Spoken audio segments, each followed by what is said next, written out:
Okay, A/B = 3:4, B/C = 1:2, C/D = 7:8 అయితే D/A విలువ ఎంత అన్న.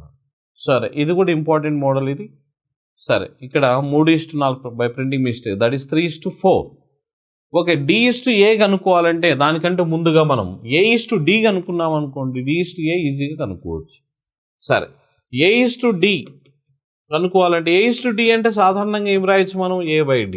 A/D అంటే ఏకి డికి ఎన్ని రిలేషన్ చూడండి, ఏ నుంచి బికి ఉంది, బి నుంచి సికి ఉంది, సి నుంచి డికి ట్రాన్స్ఫర్ అవుతున్నాయి కాబట్టి వాటిని మన కన్వీనియంట్గా ఈ విధంగా రాయొచ్చు. ఎందుకంటే వాడి విలువలు ఇచ్చాడు కాబట్టి A/B, B/C, C/D, అంతే కదా. A/Dని ఏం రాయొచ్చు మనం? BB క్యాన్సిల్ అవుతుంది, CC క్యాన్సిల్ అవుతుంది, మిగిలింది A/Dనే. ఎందుకంటే ఇలా రాసామంటే A/B వాల్యూ ఇచ్చాడు కాబట్టి 3/4, B/C ఎంతమ్మా? 1/2, C/D అంట 7/8. ఇప్పుడు దీన్ని సింప్లిఫై చేయండి, ఏమైనా క్యాన్సిల్ అయితే క్యాన్సిల్ అవుతాయి, లేకపోతే ఏం లేదు. సరే, మిగిలింది ఎంత వస్తుంది అనేది మనం గమనించినప్పుడు పైన 3 ఏళ్ళు ఎంత? 21 బై 4 2 8, 8 8 ఎంత? 64. అంటే ఇది ఏమవుతుందో చూడండి, నథింగ్ బట్ A/D వాల్యూ. మనకు కావాల్సింది ఏంటి? D/A కాబట్టి D/A, therefore D/A = తిప్పి రాయండి, 64 ఎంత? 21.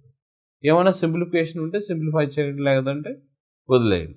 ఏం లేదమ్మా, మనకు కావాల్సింది D/A కనుక్కోవాలంటే మొదట A/D కనుక్కుందాం. A/D అంటే A/D. ఏకి డికి మధ్య బీసీలు ఉన్నాయి కాబట్టి మనకు ఆల్రెడీ డేటా ఉంది కాబట్టి A/B, B/C, C/D. ఎందుకంటే BB క్యాన్సిల్ అవుతుంది, CC క్యాన్సిల్ అవుతుంది, మిగిలింది A/Dనే. అందులో డేటాలో మనకు A/B విలువ ఎంత? 3/4. B/C అంటే 1/2, C/D అంటే 7/8.